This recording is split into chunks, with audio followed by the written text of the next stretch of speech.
සුබෝදෑසනක් මගේ යාළුවෝ ඔක්කොටම. අපි හරි දක්ෂයිනේ මොනාටද? අපි රට පාලනය කරන්න දක්ෂයි. ලෝකේ පාලනය කරන්න දක්ෂයි. තමන්ගේ ගෙදර මිනිස් පාලනය කරන්න දක්ෂයි.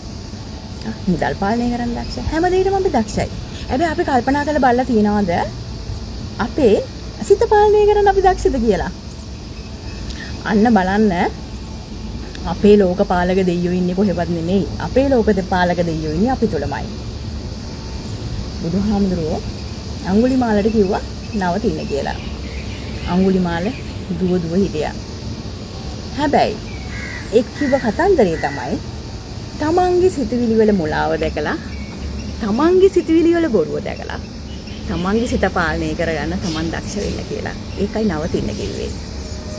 හැබැයි ඔබ මොනවාද කරන්නේ? හැම තිස්සෙම තමන්ට සාපේක්ෂ ලෝකේ තමන්ට සාපේක්ෂ බාහිර ලෝකය තමන්ට ඕන විදියට පාලනය කරන්න යනවා.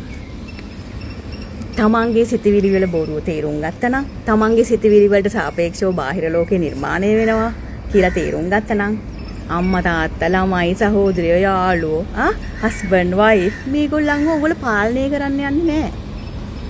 තමන්ගේම සිතුවිලි තමන්ට පාලනය කරගන්න බැරි නම් කවර ආකාරයෙන් ඔබ අනුන්ගේ සිතුවිලි පාලනය කරන්නද? බෑ නේද? ඇත්තටම මේ සිතුවිලි කියන්නේ බොරුවක්.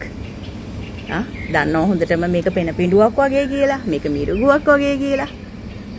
මේක තේරුම් ගන්න බැරි තාක්කල් ඔබ මෝහය තුල රැජ වෙනවා. ඒ හින්දා හැම වෙලෙම සතියෙන් සිහියෙන් ඉන්න තමන්ගේ ලෝකපාලක දෙයියන් අමතක කරලා හිටියොත් තමන්ට හැම වෙලෙම සිද්ධ වෙන්නේ මුලාවෙන් ජීවත් වෙන්න.